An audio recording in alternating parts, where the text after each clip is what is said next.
नमस्कार, जय हिंद। स्वागत है आपका कर्मंड एकेडमी के इस यूट्यूब चैनल पर। साथियों, आज की इस क्लास में हम चर्चा करने वाले हैं दर्रे के बारे में। दर्रे के साथ साथ हम इसी क्लास में पढ़ेंगे कुछ महत्वपूर्ण घाटियों के बारे में।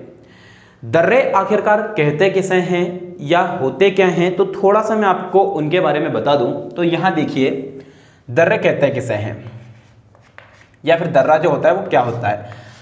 आप लोगों ने सुना होगा, अधिकतर जो पर्वत पहाड़ी वाला जो क्षेत्र होता है वहाँ पर एक प्राकृतिक मार्ग होता है आवागमन की दृष्टि से, या आवागमन के लिए एक मार्ग होता है जो एक स्थान से दूसरे स्थान को जोड़ता है। ठीक, तो प्राकृतिक मार्ग ही क्या कहलाता है, आपका दर्रा कहलाता है। तो भारत में जो हिमालय क्षेत्र है, उस हिमालय क्षेत्र में बहुत सारे दर्रे आपको मिलेंगे। वो दर्रे कौन कौन से हैं, वो किन दो क्षेत्रों को जोड़ते हैं और उनकी लोकेशन कहाँ पर है, इन सभी बातों के ऊपर आज चर्चा करने वाले हैं। तो मैं पहले आपको मैप बना दूं यहाँ पर, उसके बाद हम देखेंगे सभी दर्रों के बारे में।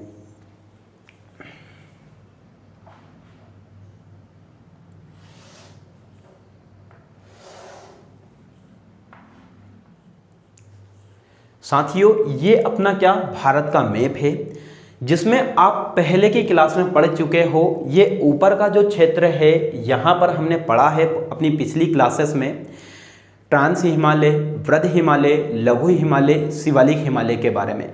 यानी कि ये वाला जो क्षेत्र है, इसी क्षेत्र में अधिकतर आपके दर्रे वगैरह देखने को मिलेंगे। ठीक, और उसके अलावा यहाँ वाला जो पश्चिमी घाट वाला क्षेत्र है, यहाँ पर भी आपको कुछ दर्रे देखने को मिलेंगे। उन सभी की बात करेंगे हम यहाँ पर। तो चलो मैं आपको पहले कुछ दर्रों के नाम बता दूँ कि वो नाम और उनकी लोकेशन कहाँ पर है। तो थोड़ा सा यहाँ पर देखिए आप।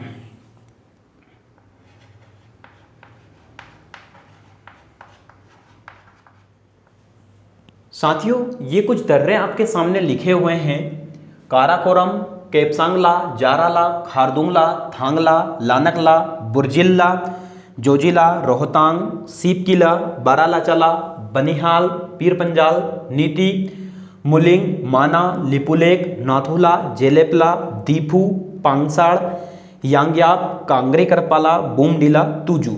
ये कुछ महत्वपूर्ण दर्रे हैं। अब इन दर्रों को हम देखेंगे एक एक करके कि कौन सा दर्रा कहाँ पर है। अधिकतर क्वेश्चन यही बनता है कि इसकी लोकेशन बताइए कहाँ पर है, और दूसरा क्वेश्चन ये बनता है कि किन दो मार्गों को जोड़ता है। तो जो ज़्यादा चर्चा में रहता है उनके बारे में हम देखेंगे कि कौन कौन से दर्रे किन दो स्थानों को जोड़ते हैं। ठीक, सबसे पहले तो मैं यहाँ आपको बता दूँ भाई, जो मैंने आपको पिछली क्लास में पढ़ाया है कि ट्रांस हिमालय के 3 भाग थे। ये 3 भाग ये इस तरह से, काराकोरम, लद्दाख, जास्कर, ये 3 श्रेणियाँ बढ़ाई थी। उसके दक्षिण में जो हिमालय का भाग मैंने आपको बताया था, वो हिमालय का भाग था वृद्ध हिमालय। वृद्ध हिमालय के बाद वाला भाग जो मैंने बताया था, इस वाले भाग का नाम था लघु हिमालय। और लघु हिमालय के बाद वाला जो भाग बताया था मैंने आपको, उस वाले भाग का नाम था ये वाला आपका, कौन सा नहीं पता। यहाँ पर मैंने आपको ये शिवालिक श्रेणी बताई थी। ठीक, ट्रांस हिमालय, वृद्ध हिमालय, लघु हिमालय, शिवालिक हिमालय, 4 पार्ट आपको बताए थे। इन्हीं में देखना है हमें कि कौन सा दर्रा कहाँ पर है। ठीक, तो सबसे पहले काराकोरम दर्रा जो है, ये भारत का सबसे अधिक ऊंचाई पर स्थित दर्रा है। लगभग यदि बात की जाए, आपने सुना हो तो 5543 मीटर की ऊंचाई पर बना हुआ दर्रा है। कौन सा दर्रा आपका? काराकोरम दर्रा, जो कि जो काराकोरम पर्वत श्रेणी है यहीं पर बना हुआ है ये वाला दर्रा। और ये वाला दर्रा जो है, आप सभी को पता है कि इस वाले क्षेत्र में है चीन। ठीक, ये तो यहाँ पर हम यदि बात करें तो भारत से चीन के बीच में मार्ग प्रदान करता है कौन सा दर्रा? आपका काराकोरम दर्रा। यहीं पर आप लोगों ने अभी सितंबर माह में सुना होगा, जो चर्चा का विषय रहा सितंबर 2020 में, कि यहीं पर एक सिकनला सुरंग बन रही है, जो कि भारत की सबसे अधिक ऊंचाई पर स्थित सुरंग होगी। उसकी बात करेंगे हम। ठीक, पर यहाँ पर आपको देखना, काराकोरम दर्रा 5543 मीटर की ऊंचाई है, सबसे अधिक ऊंचाई पर स्थित दर्रा है। दूसरा, यहाँ पर केपसांगला, जाराला, खारदुंगला, थांगला और लानकला, ये जो चारों के चारों दर्रे लिखे हुए हैं, ये सभी है। ध्यान रखना, मैं सभी की बात नहीं कर रहा जिनमें ला लगा हुआ है, लेकिन 4 दर्रे, केपसांगला, खारदुंगला, लानकला, चांगला, ये चांगला नहीं थांगला दर्रा है ना, ये जो दर्रे हैं आपको ये सभी देखने को मिलेंगे। ये जो लद्दाख पर्वत श्रेणी है यहाँ पर काराकोरम के नीचे वाले भाग में। और ये जो दर्रे हैं ध्यान रखना, ये दर्रे भारत और चीन के बीच में मार्ग प्रदान करते हैं। किस किस के बीच में? भारत और चीन के बीच में प्राकृतिक मार्ग प्रदान करते हैं। कौन से दर्रे? ये जो आपको मैंने अभी बताए हैं ये वाले। ध्यान रखना ये कहाँ पर मिलेंगे आपको साथियों? ये जो लद्दाख पर्वतमाला जो मैंने बनाई है यहाँ पर आपको देखने को मिलेंगे ये वाले दर्रे। ठीक, अभी यहाँ ये भी भारत और चीन के बीच में मैंने बताया अभी आपको। अगला दर्रा यहाँ पर कौन सा है? बुर्जिल। बुर्जिल दर्रा और उसके नीचे है जोजिला, रोहतांग, सीप किला, बारालाचाला। इनके बारे में देखिए, ये जो दर्रे हैं आपको ये यहाँ पर JKL से याद रख सकते हो। जो 3 भाग हैं किसके?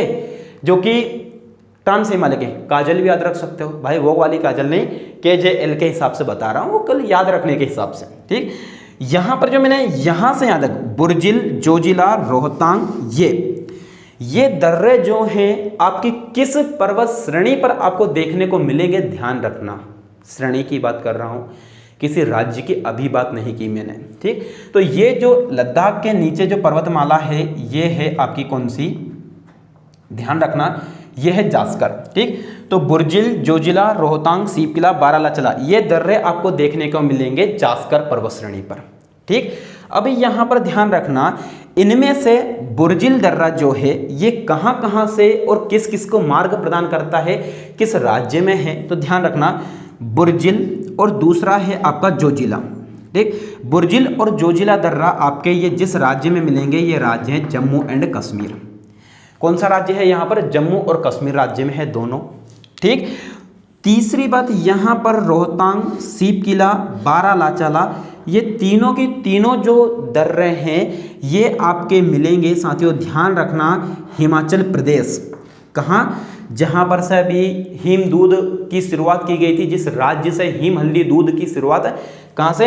हिमाचल प्रदेश से। तो हिमाचल प्रदेश में है रोहतांग, सीप किला और बारालाचाला दर्रा। अभी मैं बात करूंगा इनकी, पहले इनको समझ लो। बुर्जिल जो दर्रा है जो मैंने आपको यहाँ पर बताया, बुर्जिल दर्रे की विशेषता है कि श्रीनगर से लेकर गिलगित, कहाँ से कहाँ तक? कि श्रीनगर से गिलगित के बीच में जो रास्ता प्रदान करता है, ये लिख लेना आप कि श्रीनगर से गिलगित। ये आप यहाँ पर आप आओगे तो नीचे मिलेगा श्रीनगर और ऊपर जाओगे तो आपको मिलेगा गिलगित। गिलगित के पास में ही आप सभी को पता होगा सिंधु नदी वहाँ पर एक गार्ज का निर्माण करती है। ठीक, जिसे हम सिंधु गार्ज कहते हैं। गार्ज क्या होता है मैं आपको आगे की क्लास में पढ़ाऊंगा, लेकिन थोड़ा सा यहाँ पर देख लीजिए। कोई सी नदी जब बहकर आती है और किसी एक क्षेत्र पर कोई वी आकार की घाटी का निर्माण करती है, जहाँ से गिरती है और वहाँ पर वी आकार की घाटी का निर्माण यदि हो रहा है तो उस क्षेत्र को हम बोलेंगे कैनियन या फिर गार्ज। ठीक, तो सिंधु नदी इस गिलगित के पास में ही किसका निर्माण करती है? सिंधु गार्ज का निर्माण करती है। तो श्रीनगर से गिलगित के बीच में जो रास्ता प्रदान करता है वो कौन सा दर्रा करता है? आपका बुर्जिल दर्रा। अगला है सबसे मोस्ट इंपॉर्टेंट, जो कि आपका हर एग्जाम में क्वेश्चन बनाता है, ज्यादातर एग्जाम में पूछा जाता है, जोजिला दर्रा। कौन सा दर्रा साथियों? जोजिला। तो जोजिला दर्रा भी मैंने आपको बताया कौन सी पर्वतमाला पर? जास्कर पर है। किस राज्य में? जम्मू कश्मीर। तो जोजिला जो है ध्यान रखना ये आपको श्रीनगर से लेह, ध्यान रखना ये श्रीनगर से लेह के बीच में जो मार्ग प्रदान करता है, मैंने इसको लिखा इसलिए है क्योंकि सबसे ज़्यादा इंपॉर्टेंट है, क्वेश्चन बनाता है, बार बार क्वेश्चन आया हुआ है। श्रीनगर से लेह के बीच में जो मार्ग प्रदान करता है वो दर्रा कौन सा है? आपका जोजिला दर्रा। ठीक, यहाँ पर अभी आपका श्रीनगर है, इधर आप जाओगे यहाँ पर तो मैं आपको नदी वाले टॉपिक में पढ़ाऊंगा, लेकिन एक बार और सुन लीजिए कि सिंधु नदी के दाहिने तट पर जो शहर बसा हुआ है वो लेह है। तो श्रीनगर से लेह के बीच में जो दर्रा है कि भाई हमें श्रीनगर से लेह तक जाना है तो हमें किस दर्रे से होकर जाना पड़ेगा साथियों? तो वो दर्रा कौन सा है? जोजिला दर्रा। ठीक, अगला दर्रा है रोहतांग, सीप किला, बारालाचाला। देखिए तीनों के तीनों दर्रे ये भी किस पर्वतमाला पर? जास्कर। राज्य कौन सा है यहाँ पर? ध्यान रखिए ये राज्य है आपका कौन सा? हिमाचल प्रदेश। साथियों ये जो यहाँ पर दर्रा है आपका कौन सा अगला दर्रा है? रोहतांग दर्रा। तो ध्यान रखना रोहतांग दर्रा जो आपको मिलेगा हिमाचल प्रदेश, ये पढ़ ही चुके हो आप। जो जिन दो क्षेत्रों के बीच में मार्ग प्रदान करता है वो लेह से मनाली के बीच में। कहाँ से कहाँ तक? कि लेह से, देखिए क्रम भी बहुत बढ़िया आ रहा है ये वाला, लेह से मनाली, कौन सा? रोहतांग। ठीक, वहीं पर आपको एक ध्यान देखने को मिलेगा शिमला, सॉरी शिमला नहीं, सीप किला। सीप किला जो दर्रा है ये आपको किन दो क्षेत्रों के बीच में देखने को मिलेगा? तो ध्यान रखें, शिमला से तिब्बत को जोड़ने वाला। कहाँ से? शिमला को तिब्बत से जोड़ने वाला यदि आपका कोई सा दर्रा है तो वो कौन सा है? सीप किला। सीप किला एक गारजीबी है जो सतलज नदी के द्वारा निर्माण किया जाता है। ठीक, यहां पर ध्यान रखिएगा, एक दर्रा है बारालाचाला। बारालाचाला भी आपको लेह से मनाली के बीच में मार्ग प्रदान करता है। ठीक, तो ये तो हमने बात कर ली अभी इधर वाले की, कहां तक? बारालाचाला तक की। अब दर्रा आ जाता है यहां से बनिहाल, अगला है पीर पंजाल। ध्यान से सुनिए, बनिहाल और पीर पंजाल दोनों के दोनों दर्रे ये भी कहां पर हैं? आपके जम्मू कश्मीर में। लेकिन यहां से पर्वत श्रेणी चेंज हो गई, और पर्वत श्रेणी चेंज हुई तो ध्यान रखना, बनिहाल और पीर पंजाल दोनों के दोनों दर्रे जो हैं वो पीर पंजाल पर्वतमाला पर हैं। कहां पर है? पीर पंजाल पर। अब ये पीर पंजाल पर कैसे? तो आपको मैंने बताया है कि लघु हिमालय जो है इसको बहुत सारे पार्टों में डिवाइड किया गया है, पार्टों में या भागों में विभाजित किया गया है। जैसे पीर पंजाल है, धौलाधर है, महाभारत है, मसूरी है, नागटी बट्टा है, ऐसे भाग मैंने आपको पढ़ाए थे। तो वहीं पर स्थित है बनिहाल और पीर पंजाल। यहां से सबसे ज्यादा क्वेश्चन बने हुए हैं बनिहाल दर्रे से। कैसे? तो यहां ध्यान से सुनिएगा कि जम्मू से श्रीनगर यदि आप जा रहे हैं, कहां से? जम्मू से श्रीनगर यदि आप जा रहे हैं साथियों, तो ध्यान रखना जम्मू से श्रीनगर जाने के लिए आपको किस दर्रे से होकर जाना पड़ेगा? बनिहाल दर्रे से। और जम्मू से श्रीनगर तक का जो मार्ग है इसी को बोला जाता है NH1A। NH1A नाम दिया गया है किसको? जम्मू से श्रीनगर तक के मार्ग को। और यही वो मार्ग है जिस पर आपको जो सुरंग मिलेगी, ध्यान रखना उस सुरंग का नाम है जवाहर सुरंग। सबसे मोस्ट इंपॉर्टेंट क्वेश्चन है कि जवाहर सुरंग किस दर्रे में देखने को मिलेगी आपको? तो ध्यान रखना वो दर्रा कौन सा है? बनिहाल दर्रा। जवाहर सुरंग किसके नाम पर इस सुरंग का नाम रखा गया? तो आप सभी को पता है भारत के पहले प्रधानमंत्री पंडित जवाहरलाल नेहरू के नाम पर इस सुरंग का नाम रखा गया, शायद 1956 के लगभग। ठीक, 1956 के लगभग इसका नाम रखा गया था ये। तो जवाहर सुरंग से ही आपको जम्मू से श्रीनगर जाओगे तो जवाहर सुरंग से जाना पड़ेगा। किस दर्रे से होकर? बनिहाल। और ये जो रास्ता है इसे कौन सा नाम दिया गया है? NH1A नाम दिया गया है। ठीक, अगला दर्रा है पीर पंजाल। केवल नाम याद रखिए, पीर पंजाल दर्रा किस पर्वतमाला पर है? पीर पंजाल पर है। किस राज्य में है? मैंने राज्य आपको यहां पर लिखा था अभी साथियों, जम्मू कश्मीर। पीर पंजाल के बारे में मैंने आपको पहले ही बताया है, लघु हिमालय की सबसे लंबी पर्वतमाला यदि कोई सी है तो वो कौन सी है? पीर पंजाल है। अगला नीति, मुलिंग, माना, लिपुलेख, ये चारों के चारों दर्रे, ध्यान रखना ये यहां तक, ये लेखा पानी नहीं है, लिपुलेख है। लेखा पानी मैंने यही नहीं लिखा है, मैं लिख देता हूं उसको, लेखा पानी। ठीक, लेखा पानी। ये जो नीति है, मुलिंग है, माना है, लिपुलेख है, ये चारों के चारों दर्रे आपको जिस राज्य में देखने को मिलेंगे वो राज्य है आपका उत्तराखंड। देवताओं की नगरी जिसे कहा जाता है वो कौन सा राज्य है? उत्तराखंड। आपने सितंबर माह के करंट अफेयर में यदि पढ़ा हो 2020 के, तो उसमें आपने सुना होगा साथियों कि हिम तेंदुआ संरक्षण जो हॉलैंड की सहायता से भारत में स्थापित किया जा रहा है वो उत्तराखंड में ही स्थापित किया जा रहा है। चारधाम योजना जो चलाई जा रही है बद्रीनाथ, केदारनाथ, गंगोत्री, यमुनोत्री के बीच में, वो भी कहाँ पर चलाई जा रही है? उत्तराखंड में ही चलाई जा रही है। तो यहाँ पर ध्यान रखना, नीति, मुलिंग, माना, लिपुलेख, ये चारों के चारों दर्रे किस राज्य में है? उत्तराखंड में है। सर कहाँ पर?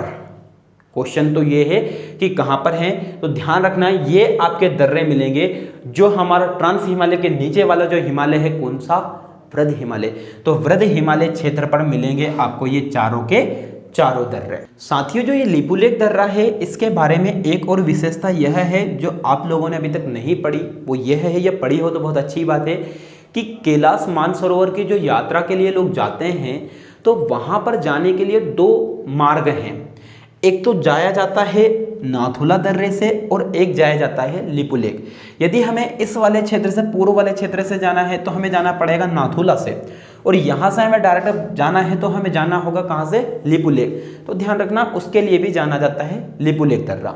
ठीक, अगला है नाथुला और जिलेपला। ध्यान रखना नाथुला और जिलेपला दोनों के दोनों दर्रे जिस राज्य में है वो राज्य है सिक्किम। राज्य कौन सा है, सिक्किम है नाथुला और जिलेपला। और दूसरी बात है किस क्षेत्र पर है, तो ध्यान रखना ये जिस हिमालय का भाग है वो है वृद्ध हिमालय, कि है कहाँ पर भाई ये, तो वृद्ध हिमालय पर है नाथुला और जिलेपला। तो मैंने अभी एक बात ये बता दी आपको कि भाई जो नाथुला है यहाँ से भी कौन जाते हैं, जो कैलाश मानसरोवर की यात्रा के लिए लोग जाते हैं उसका मार्ग प्रदान करता है। और ये जो है आप सभी को पता है भारत और चीन वाले सीमा वाले क्षेत्र पर है, यहाँ पर जो दोनों के बीच में स्थित है। ध्यान रखना कि भारत और तिब्बत के बीच में मार्ग प्रदान करते हैं कौन से, नाथुला और जिलेपला। अगले हैं दीफू, पांगसाड़, लेखापानी, यांग्याप, कांगरी करपाला, बूमडिला। तुजू को छोड़ दीजिए, तुजू को छोड़ दीजिए, बाकी दीफू, पांगसाउ, ये कहीं पर पांगसाड़ कहीं पर पांगसाउ भी लिखा है, ध्यान दीजिए। लेखापानी, यांग्याप, कांगरी करपाला ये सारे के सारे दर्रे जिस राज्य में है वो राज्य है अरुणाचल प्रदेश। कहाँ पर है ये, अरुणाचल प्रदेश। ध्यान रखना ये वाले जो उत्तर पूर्वी हिमालय वाला जो क्षेत्र है, उत्तर पूर्वी हिमालय, जो उत्तर पूर्वी हिमालय वाला जो क्षेत्र है जिसकी सीमा भारत और म्यांमार के साथ स्पर्श करती है और भारत और तिब्बत के साथ जो लगती है, उस वाले क्षेत्र में स्थित है दीफू, पांगसाड़, लेखापानी, यांग्याप, कांगरी करपाला। इनमें एक बात ध्यान रखिएगा, यहाँ पर जो यांग्याप दर्रा है, इसी यांग्याप दर्रे से यहाँ पर है भारत और तिब्बत की सीमा पर, इसी दर्रे से ध्यान रखना कि आपकी नदी आती है जिस नदी का नाम है कौन सी, ब्रह्मपुत्र नदी। कि ब्रह्मपुत्र नदी भारत में किस दर्रे से प्रवेश करती है, यांग्याप दर्रे से प्रवेश करती है। तो ध्यान रखना साथियों ये जो दर्रे हैं आपके दीफू, पांगसाड़, लेखापानी, यांग्याप, कांगरी करपाला किस राज्य में है, ये अरुणाचल प्रदेश में। एक जो राज्य बचा है, सॉरी राज्य नहीं, एक जो दर्रा बचा है ये कहाँ पर है, तो ध्यान रखना ये है मणिपुर में। कहाँ पर है ये, मणिपुर। तुजू दर्रा जो है मणिपुर में, जो कि म्यांमार और भारत के बीच में है। कहाँ पर है, म्यांमार और भारत के बीच में है ये वाले। बाकी ये भी जिसमें मैंने अभी यांग्याप बताया ये भारत और तिब्बत के बीच में है। ठीक, और बाकी जो बचे हुए हैं जैसे कि दीफू है, लेखापानी है, यांग्याप नहीं, कांगरी करपाला, बूमडिला, ये वाले भी आपकी भारत और म्यांमार के बीच में सीमा बनाते हैं। तो ये तो दर्रे हुए आपके किस वाले क्षेत्र के, केवल और केवल हिमालय वाले भाग के। हिमालय के अलावा यहाँ पर भी मैंने आपको बताया कि 4 दर्रे हैं, उन 4 दर्रों के बारे में और जान लो साथियों। जो पश्चिमी घाट में जो दर्रे हैं यानी कि इस वाले क्षेत्र में जो दर्रे हैं, उन दर्रों में नाम जो आता है ध्यान रखना, एक दर्रा आता है पाल घाट, ठीक, एक दर्रा आता है भौर घाट, एक दर्रा जो आता है वो आता है थाल घाट, ठीक, और एक दर्रा जो है वो है सेनकोट्टा। ठीक, तो ध्यान रखना साथियों ये 4 दर्रे पालघाट, भौरघाट, थालघाट और सेनकोट्टा, ये कभी कभी पूछ लिए जाते हैं एग्जाम में, डायरेक्टली आ जाता है कि भाई ये दर्रे कहाँ पर हैं। तो यहाँ ध्यान दीजिएगा आप, जैसे कि दोस्तों पालघाट जो है, पालघाट है कहाँ पर है ये, तो पहले तो ध्यान दीजिए कि ये आपका जिस राज्य में पड़ेगा वो राज्य है केरल। कहाँ पर है ये, केरल में है। भौरघाट दर्रा आपको जो देखने को मिलेगा तो ध्यान रखना भौरघाट जो है वो है मुंबई। कहाँ पर है ये, मुंबई। थालघाट जो है ध्यान रखिए साथियों ये भी जो देखने को मिलेगा आपको ये मिलेगा मुंबई, और सेनकोट्टा जो है वो देखने को मिलेगा कहाँ पर आपको, केरल।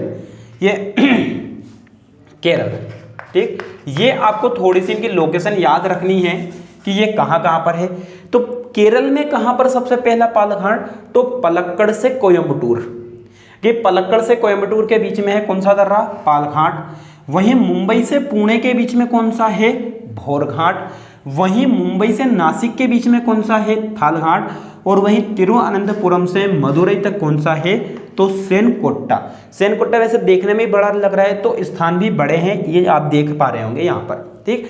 तो ये जो बात की मैंने अभी साथियों आपसे किसके बारे में बात की है, पूरी की पूरी बात की है दर्रों के बारे में, कि कौन सा दर्रा कहाँ पर है और किन 2 क्षेत्रों को वो जोड़ते हैं। साथियों, अब हम चर्चा करने वाले हैं घाटियों के बारे में। जो प्रसिद्ध घाटियां हैं उनकी विशेषताओं को देखेंगे।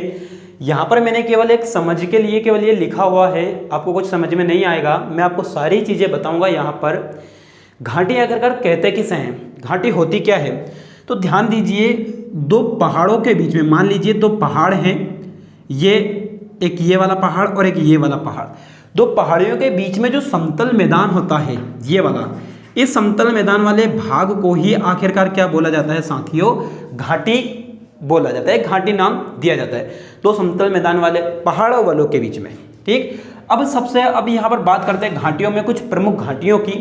तो जैसे कि जम्मू कश्मीर में जो घाटी है, उन घाटियों में जो नाम आता है, एक तो मरखा घाटी, एक कश्मीर घाटी, एक नुब्रा घाटी और एक सुरू घाटी। ये चार घाटी यहाँ पर है। सबसे पहले यहाँ पर नाम लिखा हुआ कौन सा, मरखा घाटी। अब ये मरखा घाटी क्यों प्रसिद्ध है, कारण क्या है, तो पहले तो हमने देख लिया कहाँ पर है, जम्मू कश्मीर में। यहाँ पर स्थित है आपकी कौन सी, मरखा घाटी। अब ये मरखा घाटी का प्रसिद्धि का कारण ये है कि भारत का सबसे अधिक ऊंचाई पर जो राष्ट्रीय उद्यान है, आप सभी ने सुना होगा हेमिस हाई राष्ट्रीय उद्यान, ठीक। कौन सा राष्ट्रीय उद्यान है, हेमिस हाई राष्ट्रीय उद्यान सबसे अधिक ऊंचाई पर राष्ट्रीय उद्यान है, जो कि लेह में है। अब तो जैसे कि आप सभी को पता है वो लद्दाख में आ गया, लेकिन उसकी लोकेशन पहले जो थी उसके हिसाब से यदि हम बात करें तो वो हेमिस हाई राष्ट्रीय पार्क जो है वो किस घाटी में स्थित है, तो ध्यान रखना वो है आपकी कौन सी घाटी में, मरखा। क्वेश्चन आपसे बहुत सारा सुना होगा, पढ़ा होगा कि सबसे अधिक ऊंचाई पर स्थित जो राष्ट्रीय उद्यान है वो कौन सा है, तो हेमिस हाई राष्ट्रीय उद्यान है। कहाँ पर है, जम्मू कश्मीर में है। लेकिन क्वेश्चन बन गया कि किस घाटी पर स्थित है, तो ध्यान रखना वो घाटी का नाम आएगा कौन सी, मरखा घाटी। Best question. दूसरी कश्मीर घाटी। कश्मीर घाटी का क्वेश्चन यह है कि आप सभी लोगों को मैंने बताया था कि यहाँ पर तो है वृद्ध हिमालय, और उसके दक्षिण में आप जाओगे तो यहाँ पर मैंने लघु हिमालय के कुछ छोटे छोटे भाग बताए थे। उसमें भाग मैंने आपको बताया था पीर पंजाल। तो लघु हिमालय और वृद्ध हिमालय के बीच में जो यहाँ पर का जो क्षेत्र है, इस क्षेत्र का जो नाम है या यहाँ पर जो घाटी क्षेत्र है, इसे कहा गया है कश्मीर घाटी। क्या पीर पंजाल और वृद्ध हिमालय के मध्य में जो घाटी है वो घाटी कौन सी है, कश्मीर घाटी। अगला क्वेश्चन, नुब्रा, कि भाई नुब्रा घाटी कहां पर स्थित है, स्थान तो देख ले जम्मू कश्मीर। अब यहां पर क्वेश्चन ये आता है साथियों कि जो सियाचिन ग्लेशियर है वहीं से एक नदी निकलती है, उस नदी का नाम है नुब्रा, और उस नदी के आसपास वाले क्षेत्र को जो कहा जाता है, नदी के क्षेत्र को कहा जाता है क्या, नुब्रा घाटी। कि भाई आप लोगों ने सुना होगा कि सियाचिन ग्लेशियर पर जो हमारे जवान जाते हैं वो किस घाटी से होकर जाते हैं, तो ध्यान रखना उस घाटी का नाम क्या मिलेगा आपको, नुब्रा घाटी नाम मिलेगा। अगली है सुरू। सुरू घाटी जम्मू कश्मीर में, ये क्यों प्रसिद्ध है, तो कारगिल वाला जो क्षेत्र है जम्मू कश्मीर का, उस जम्मू कश्मीर के कारगिल में स्थित है कौन सी घाटी आपकी, सुरू।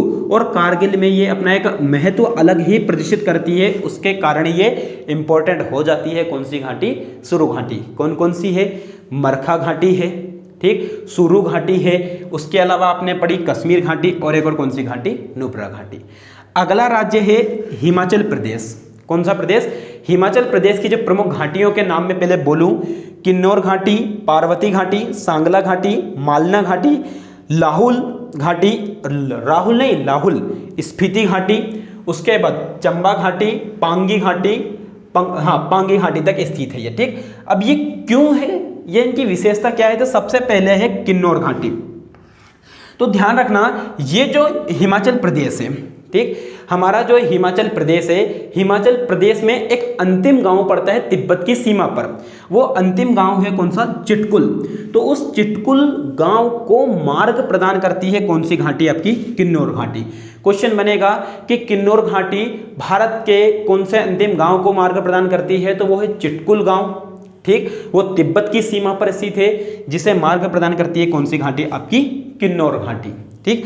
अगली घाटी है पार्वती घाटी। यहां पर लिखा मणिकर्ण शहर, क्यों जरूरी है यहाँ पर, तो जो भाई हिंदू और सिख वगैरह जो पर्यटन के लिए जाते हैं या धर्म के हिसाब से वहाँ पर घूमने के लिए जाते हैं, तो वहाँ पर एक शहर आता है मणिकर्ण शहर, और वो मणिकर्ण शहर गर्म फुव्वारों के लिए प्रसिद्ध है। किसके लिए, मणिकर्ण शहर जो है गर्म फुव्वारों के लिए प्रसिद्ध है। कहाँ पर है ये, जम्मू कश्मीर में है। किस घाटी पर है, सॉरी जम्मू कश्मीर नहीं, सॉरी हिमाचल प्रदेश में। और किस घाटी पर है ये, तो पार्वती घाटी पर। अगला है सांगला। सांगला जो है ध्यान रखना, इसको जिस नाम से जाना जाता है एक और, वो है बासपा घाटी। कहीं कहीं पर क्वेश्चन बन जाता है कि बासपा घाटी किस घाटी का नाम है, तो वो घाटी है कौन सी आपकी, सांगला। भाई बासपा बहुजन समाज पार्टी वाली की बात नहीं कर रहा हूं मैं, ठीक है, ये सांगला घाटी है। अगली है मालना घाटी। तो मानला घाटी, माना एक दर्रा भी था, आपने पढ़ा था अभी। तो यहां पर है मालना, ये है छोटा यूनान। छोटा यूनान का मतलब ये है कि यहां पर एक छोटा सा पठार वगैरह के रूप में है, वो यहां पर प्रसिद्ध है। तो छोटा यूनान के नाम से भी प्रसिद्ध है कौन सी घाटी आपकी, मालना घाटी। ठीक, अगली घाटी है यहां पर लाहुल। बहुत ही प्यारा क्वेश्चन यहां पर है कि लाहुल घाटी जो है, यहीं पर दो नदी प्रवाहित होती है, चंद्र और भागा। चंद्र और भागा नदी प्रवाहित किस घाटी पर होती है, ये लाहुल घाटी पर। यहां पर ध्यान दीजिए, यही दो नदी आगे जाकर बन जाती है कौन सी, चंद्रभागा। और चंद्रभागा से ही आप सभी ने सुना होगा जिससे नाम पड़ा हुआ चिनाब नदी का। ठीक, उसके बाद यहां पर ध्यान रखिए स्पीति घाटी। स्पीति घाटी जो है, यहीं पर बौद्धों का एक प्रसिद्ध मठ है, जो बौद्धों के मठ हुआ करते हैं वही मठ है, जिसका नाम क्या है, ताबो मठ। क्वेश्चन बन जाएगा कि ताबो मठ किस घाटी पर है, स्पीति घाटी पर। किस राज्य में है, तो आपका ध्यान रखिए वो किस राज्य में, हिमाचल प्रदेश। बहुत सारे क्वेश्चन क्लियर होंगे, ध्यान दीजिए। आपको यदि ऐसा ही लग रहा है तो आप कोई निश्चिंत रहे, ना पढ़े, लेकिन बहुत ही ज्यादा इंपॉर्टेंट है, जो आपकी डायरेक्टली एग्जाम में क्वेश्चन बना देंगे। अगली है चंबा घाटी। चंबा घाटी जो है ये क्यों प्रसिद्ध है, तो यहां पर जो प्रसिद्ध स्थल हैं जैसे कि भरमौर, डलहौजी, खज्जियार, ये जो पर्यटन स्थल हैं, ये पर्यटन स्थल जो है ये कहां पर है, चंबा घाटी में। कहां पर, हिमाचल प्रदेश। चुंबी नहीं, वो सिक्किम में है। ये कौन सी घाटी है, चंबा घाटी है। अगला है पांगी। पांगी जो है ध्यान रखना, यहां पर लाहुल, पांगवाला, भोटिया, ये कुछ व्यक्ति हैं, व्यक्ति नहीं मतलब मेरा कहने का मतलब यहां पर कुछ लोगों का निवास है। किस प्रकार के लोगों का निवास, तो वो है लाहुल, पांगवाला, भोटिया, ये ऐसे लोग निवास करते हैं कौन सी घाटी में, पांगी घाटी में। तो ये हमने बात की किसकी, हिमाचल प्रदेश की। इसी में साथियों अगली घाटी की यदि हम बात करें तो उत्तराखंड राज्य में आपके पहले नाम क्या आएगी, दून। दून आपने सुना होगा, दून और द्वार के नाम से जो घाटी थी लघु हिमालय में, ये शिवालिक हिमालय वाले क्षेत्र में हमने पढ़ा था, वो उत्तराखंड वाले क्षेत्र में थी। तो दून घाटी जो है वो आपको कहाँ मिलेगी, तो ध्यान रखना शिवालिक और लघु हिमालय जो हमने पढ़ा था, सबसे नीचे शिवालिक और उसके ऊपर लघु, तो उसके बीच में स्थित है कौन सी घाटी, दून घाटी। दून घाटी के बाद यदि हम बात करें जौहर घाटी, कि जौहर घाटी जो है इसे और भी अन्य नामों से जाना जाता है, जैसे कि वो नाम क्या है, मिलाम गोरी। तो ध्यान रखें क्वेश्चन बनता है कि मिलाम और गोरी घाटी किसे कहा जाता है, तो वो घाटी कौन सी है, जौहर घाटी। मिलाम एक ग्लेशियर भी है जो कि उत्तराखंड में मिलता है, ध्यान रखना वो उत्तराखंड में ही है, लेकिन यहाँ पर मिलाम घाटी नाम आए तो ध्यान रखना वो किसका दूसरा नाम होगा, जौहर का दूसरा नाम होगा। अगली घाटी है फूलों की घाटी। आप सभी लोगों ने सुना होगा कि फूलों की घाटी कहाँ स्थित है, उत्तराखंड में। तो उत्तराखंड में भी जहां पर स्थित है वो जिला आएगा, ध्यान रखना, चमोली जिला। उत्तराखंड का कौन सा जिला है, चमोली जिले में है कौन सी घाटी, फूलों की घाटी। अगला है धर्मा घाटी। धर्मा जो घाटी है ये क्यों प्रसिद्ध है, तो यहीं पर एक नदी है धर्मगंगा नदी। उस धर्मगंगा नदी के कारण इसका निर्माण होता है कौन सी घाटी का, यहां पर धर्मा घाटी का। अगली घाटी है सौर घाटी। तो सौर घाटी जो है ये कहां पर है, तो उत्तराखंड के पिथौरागढ़ क्षेत्र में। कहां पर है ये, उत्तराखंड के पिथौरागढ़ क्षेत्र में है सौर घाटी। अगली जो घाटी है वो है नेलांग घाटी, जो कि मोस्ट इंपॉर्टेंट है। इस नेलांग घाटी को 1962 में भारत चीन का युद्ध हुआ था, जब इसे बंद कर दिया गया था, लेकिन वर्ष 2015 से इसे पर्यटकों के लिए क्या कर दिया गया है दोस्तों, वापस से चालू कर दिया गया है। तो ध्यान रखना कि 2015 से चालू किया गया है और 1962 में क्या किया गया था, बंद। कहां पर है ये, तो ये राज्य आएगा आपका उत्तराखंड राज्य। ठीक, अगली यदि हम बात करें कहाँ की, पश्चिम बंगाल की। तो पश्चिम बंगाल की जो मोस्ट इंपॉर्टेंट घाटी, केवल एक ही घाटी आती है, वो की कौन सी है, न्योरा। तो ये जो न्योरा, आप देखिए बहुत अलग अलग से नाम आ रहे हैं आपके सामने। यदि ऐसा एग्जाम में आ जाए तो आप कंफ्यूज हो जाते कि ये है कहाँ पर। तो जैसे भी पढ़ा आपने यहाँ पर, आपके दिमाग में तो होगा कि ये भी कोई चीज होती है। तो न्यूरो घाटी ये है कहाँ पर, पश्चिम बंगाल में। और पश्चिम बंगाल में कहाँ पर है, तो आप सभी लोगों ने सुना होगा दार्जिलिंग। क्या सुना होगा आप सभी लोगों ने, दार्जिलिंग में सुना होगा। दार्जिलिंग जो है, दार्जिलिंग की चाय को ही पहली बार जीआई टैग मिला था। आप सभी को पता है कि दार्जिलिंग की चाय थी, उसी को ही पहली बार क्या मिला था, जीआई टैग मिला है। और यहाँ पर न्योरा घाटी जो है ये पश्चिम बंगाल में ही है, जिसे 1986 में नेशनल पार्क घोषित कर दिया गया था, जिसे नेशनल पार्क घोषित कर दिया 1986 में।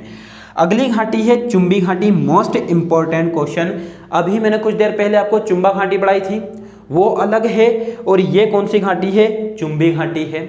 तो ये जो चुंबी घाटी है, ध्यान रखना, ये 3 देशों के बीच में एक मिलन बिंदु है। भारत, भूटान और चीन तीनों के बीच में स्थित है कौन सी घाटी, आपकी ये चुंबी घाटी। और इन्हीं तीनों का जो मिलन बिंदु है उसी को चुंबी घाटी नाम दिया गया है। और यहाँ पर जो स्थानीय लोग निवास करते हैं उन स्थानीय लोगों को प्रोमोवा कहा जाता है। उन स्थानीय लोगों को क्या बोला जाता है, प्रोमोवा बोला जाता है। और एक और ध्यान देने वाली बात यह है कि यहीं पर आपका डोकलाम क्षेत्र है। कौन सा, कि डोकलाम क्षेत्र जो है वो किस स्थान पर है, तो ध्यान रखना वो कौन सी घाटी पर है, चुंबी घाटी पर है। इसी में यदि हम बात करें तो एक और घाटी मिलेगी सिक्किम में, युथांग घाटी। चुंबी घाटी, युथांग घाटी कहां पर है, ये सिक्किम में। जूकू घाटी ये है नागालैंड में, केवल नाम से याद रख लीजिए साथियों इनको। अराकू घाटी ये अरुणाचल प्रदेश में, आ से अरुणाचल प्रदेश और आ से अराकू घाटी। कंबम घाटी तो यह है तमिलनाडु में, नहीं सुना होगा आज तक आप लोगों ने नाम, मैं इसीलिए आपके सामने लेकर आया कि आपको इनके बारे में समझ तो आए कि ये है क्या। तो कंबम घाटी कहां पर है, तमिलनाडु। अगला है शांत घाटी, बहुत ज्यादा इंपॉर्टेंट, आप सभी लोगों ने सुना होगा साइलेंट वैली, कि केरल में स्थित है कौन सी, साइलेंट वैली, यानी कि शांत घाटी किस राज्य में स्थित है, केरल राज्य में स्थित है। तो ये आज की क्लास हमने जो पढ़ी है वो भारत के प्रमुख दर्रे और कुछ घाटियों के बारे में पढ़ा है। जय हिंद, जय भारत।